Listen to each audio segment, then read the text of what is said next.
Today, we're rebuilding the vacuum pump on a 7.3 Powerstroke.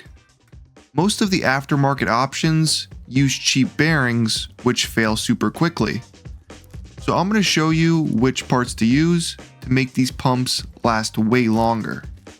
Let's get started by removing the pulley. This can be an absolute pain, especially without the right tools. I was able to use a 2-jaw puller to remove it. However, it ended up bending the sides, so if you're planning on reusing your old pulley, I recommend using the right puller set. With the pulley off, set it to the side along with the 3 mounting bolts. Now measure how far the shaft comes out of the housing. This will be critical information when it comes to reassembly. Next, remove the diaphragm. There are 4 10mm bolts holding it in place. Some oil will spill out during this. The pump that I'm disassembling is purely for demonstration, so it's already been cleaned and drained, but normally I would lay out a few more paper towels to catch any oil. Once the halves are separated, remove the O-ring from the center and set the diaphragm aside. This O-ring actually tore during reassembly because I didn't use enough oil.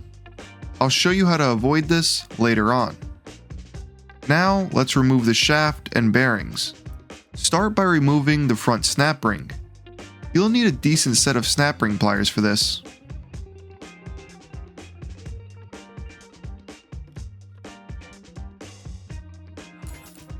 Next, thread the bolt from the puller set into the shaft and strike the head of it with a hammer. This will push the shaft and rear cap out. It does take some force, but nothing excessive. Avoid striking the shaft directly, as that will mushroom the end and ruin it. Now, this is where things may differ depending on which pump version you have. On the older pumps, they use a rear needle bearing with a washer. And if you have this style, be careful as the needles can fall out easily when removing the shaft. On top of that, they don't sell this bearing anymore. I ended up losing 2 needles, so I had to buy a completely new pump. As for the aftermarket pumps, they use a rear ball bearing which is secured with a small snap ring. However, there's no washers on these ones. The good news is that the bearing is super easy to source online.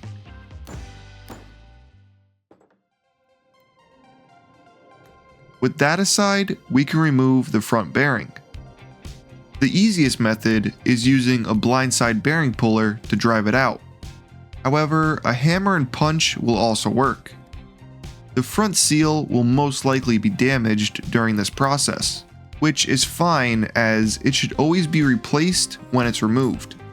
This bearing came out super easy, but again, I just had this whole pump apart, so expect it to be a little bit more difficult. With the front bearing removed, it's now time for the seal. A punch can be used from the rear to remove this. One thing to note is that this seal can only come out through the front of the housing.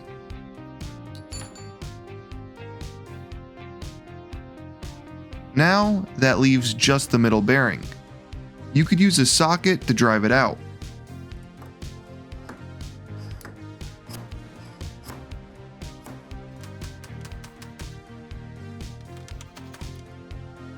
So that's all the seals and bearings removed.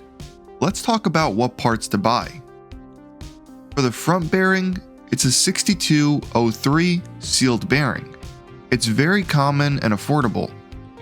I'll have links below to every part that I used for this rebuild. As for the front seal, it's a Kawasaki wheel seal. It's a high quality part that should last a very long time. The middle bearing is an HK 1720 needle bearing. Be careful during installation with these, as they can bend if you hit them too hard. Last up is the rear bearing for the newer style pumps. It's a 6301 open ball bearing. This is what actuates the diaphragm. Before reinstalling anything, thoroughly clean the housing. Some simple green diluted works great for degreasing the bores and removing any old oil. Make sure everything is completely clean and dry before reassembly. With the housing prepped, we're going to start with the front seal. Lubricate the seal bore and the seal itself, both the inner lip and the outer diameter. I'm using some 75/90 gear oil for this. Install it with the lip of the seal facing down. Using a bearing driver, lightly tap the seal until it bottoms out.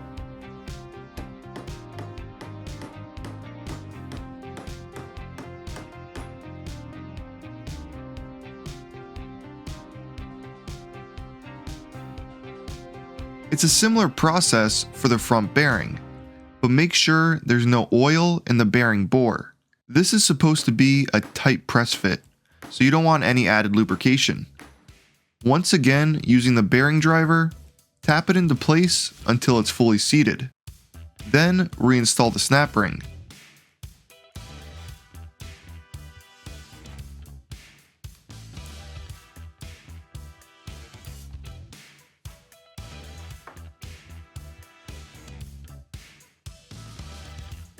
After that, turn the housing over to install the middle bearing. Start it evenly with light taps, then drive it in until it sits flush. Multiple light hits are much better than one heavy blow.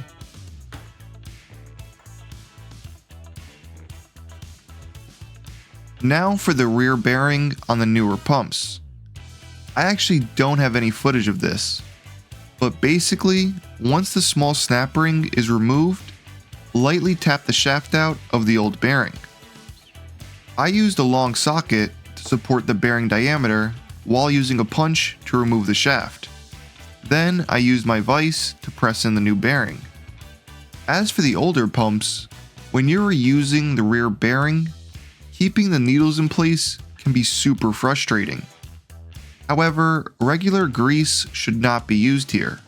Grease does not dissolve in oil, but assembly lube does. It's sticky enough to hold the needles in place, and it'll dissolve in the oil during operation. Now for the shaft. Cover it with oil and apply some more to the middle bearing and front seal lip to prevent it from tearing during installation. You should be able to push the shaft in about halfway by hand.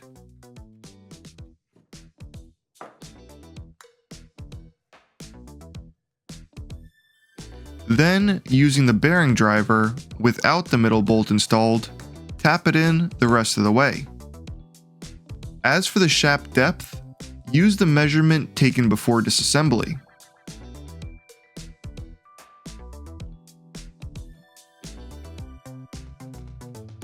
Next, reinstall the rear cap by using a large socket to seat it evenly.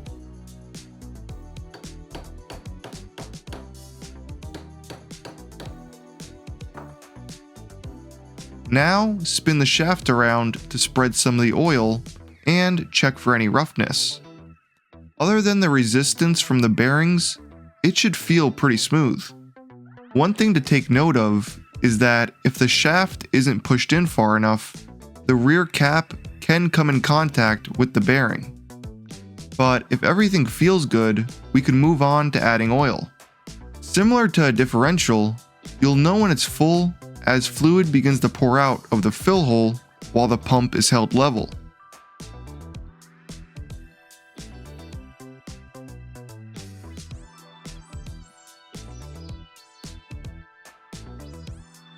Next, let's install the diaphragm. Don't forget to oil the O-ring and the O-ring bore to prevent it from tearing.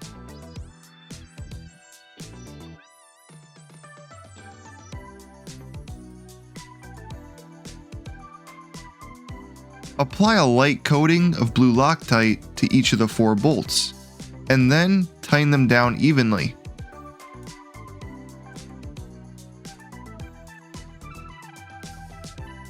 Before reinstalling the pulley, make sure the 3 mounting bolts are back in place.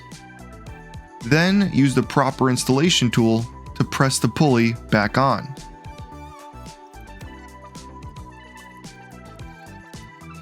And that's basically how I rebuilt my vacuum pump. If you're planning on doing this yourself, make sure to check for leaks after it's been running for a while, and perform a vacuum test afterwards. While you're working under the hood, it's also the perfect time to upgrade to one of the best serpentine belts. If you want to see how to do that, you can click this video right here.